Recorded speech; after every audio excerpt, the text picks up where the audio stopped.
శ్రీ గురుభ్యో నమః. శ్రీమన్మహాగణాధిపతయే నమః. శ్రీ మహాసరస్వత్యై నమః. గురవే సర్వలోకానాం విషజే భవరోగిణాం నిధయే సర్వవిద్యానాం శ్రీ దక్షిణామూర్తయే నమః. మనోజవం మారుతతుల్యవేగం జితేంద్రియం బుద్ధిమతాం వరిష్టం వాతాత్మజం వానరయూధముఖ్యం శ్రీరామదూతం శిరసా నమామి.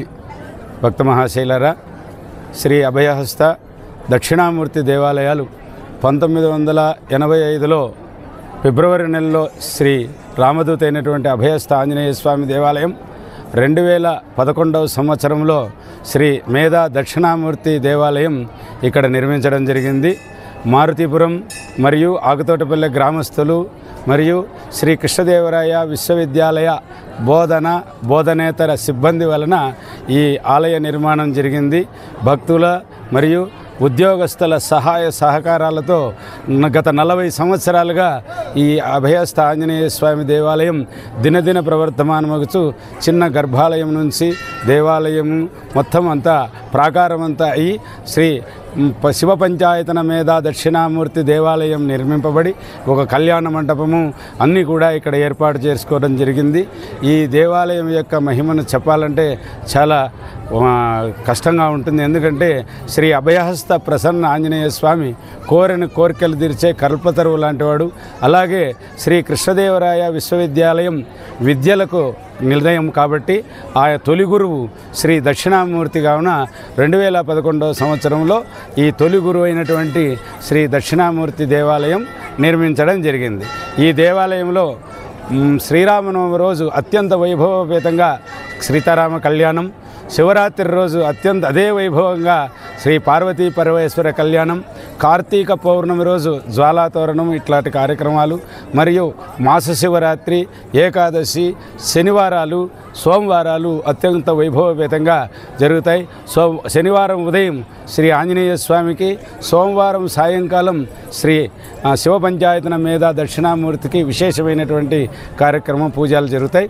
మరి ఈరోజు స్వస్తి శ్రీ చాంద్రమానేన విశ్వావసునామ సంవత్సర జ్యేష్ఠ శుద్ధ సప్తమి సోమవారం ఈ యొక్క అభయస్థ ఆంజనేయ స్వామి దేవాలయం మరియు శ్రీ దక్షిణామూర్తి దేవాలయాల్లోనూ ఉమా పార్థివేశ్వర అంటే మట్టితో శివలింగాన్ని కట్టి ఆ శివలింగానికి పూజ చేయడం, అయ్యప్ప కలశస్థాపన, సుబ్రహ్మణ్యేశ్వర స్వామి పూజలు మరియు రుద్ర అభిషేకాలు, చండీ పారాయణం, చండీ హోమం ఇవన్నీ రాప్తాడు వంశోద్ధారకులు రమేష్ మరియు గణేష్ గారి కుటుంబ సభ్యుల సహకారంతో లోక కళ్యాణార్థం ఈ ప్రదేశం అంతా కూడా చక్కగా చల్లగా ఉండాలని చెప్పి అందరూ శుభంగా ఉండాలని మహాసంకల్పంతో వీళ్ళు ఈరోజు ఈ పూజను ఏర్పాటు చేయడం జరిగింది.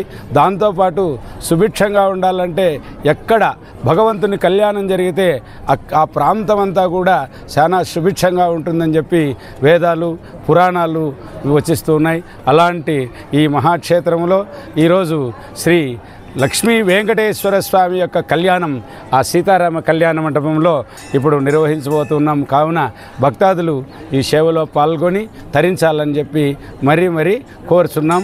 మేము 1985వ సంవత్సరంలో మా తండ్రి గారు ఇక్కడికి ఆలయ అర్చకునిగా వచ్చినారు. అభయహస్త ప్రసన్నాంజనేయ స్వామి దేవాలయం మా సోదరుడు మురళీమోహన్ శర్మ, శ్రీ మేధా దక్షిణామూర్తి దేవాలయం నేను అంటే నా పేరు వజ్జల వెంకట సుబ్రహ్మణ్య శర్మ, నన్ను రాజాస్వామి అంటారు. మేమంతా ఇక్కడ ఈ పూజలు నిర్వహించుకోవడం జరిగింది. భవిష్యత్తులో కూడా ఇక్కడ ఒక వెంకటేశ్వర స్వామి దేవాలయం మరియు మహారాజు గోపురము నిర్మించాలని తలపెట్టినాం. ఇంకా సర్వతోముఖాభివృద్ధిగా ఈ ఆలయం వెలుగొందాలని భగవంతుని కోరుకుంటూ చేయించినటువంటి ఈ కుటుంబ సభ్యులకు ఆయురారోగ్య ఐశ్వర్యాలను ప్రసాదించాలని, అలాగే ఈ కార్యక్రమానికి ఇచ్చేసినటువంటి భక్తులకు భక్తురాళ్లకు వీళ్ళ మిత్రులకు బంధువులకు పాత్రికేయులకు మొత్తం అందరికి కూడా మరి శ్రీ పరమేశ్వరుడు ఆ దక్షిణామూర్తి శ్రీ అభయస్థ ప్రసన్నాంజనేయ స్వామి వెంకటేశ్వర స్వామి వారి కృప సంపూర్ణంగా ఉండి వాళ్ళందరూ కూడా సర్వతోముఖాభివృద్ధి చెందాలని కోరుకుంటూ నాకు ఈ అవకాశం ఇచ్చినటువంటి భగవంతునికి సర్వత్రా కృతజ్ఞతలు తెలియజేసుకుంటున్నాను. ఎస్కే యూనివర్సిటీ ప్రాంగణంలో ఆకుతోటపల్లిలో మనకు శ్రీ మేధా దక్షిణామూర్తి అభయస్థ ఆంజనేయ స్వామి గుడిలో మేము ఈరోజు లక్ష్మీ వెంకటేశ్వర స్వామి కళ్యాణ మహోత్సవం చేయిస్తున్నాము. మాకు ఈ సహకారం అందించిన మా స్వామి గారు రాయస్వామి గారికి కానీ మురళీ స్వామి గారికి కానీ ఇక్కడ ఉన్న పాత్రికేయులు కానీ అందరికీ మా కృతజ్ఞతలు తెలియజేసుకుంటున్నాము. ఇక్కడ ఈ కళ్యాణం చేయించడము మా కుటుంబ శాంతి కోసం మాత్రమే చేయించుకుంటున్నాము. ఎటువంటి ఏమవుతుందో కాదు, మేము మా కుటుంబ శాంతి కోసం మాత్రమే చేయించుకుంటున్నాము. హోమాలైనా కానీ పూజలైనా వెంకటేశ్వర కళ్యాణం అవసరం. రేపు పొద్దున స్వామి వెంకటేశ్వర గుడి కడదామంటున్నాడు, దానికి కావాల్సిన సహాయ సహకారాలు అందించాలి. వీఐపీల కోసం కాదండి చేస్తున్నది, మా కుటుంబ శాంతి కోసం చేస్తున్నాం. అది రాజకీయంగా అయితే చేయాలి. అన్ని పార్టీలు కూడా కలిసి వస్తున్నాయి. వైఎస్ఆర్సీపీ వస్తుంది, టీడీపీ వస్తుంది, జనసేన మూడు పార్టీలు కూడా కలిసి వస్తుంది.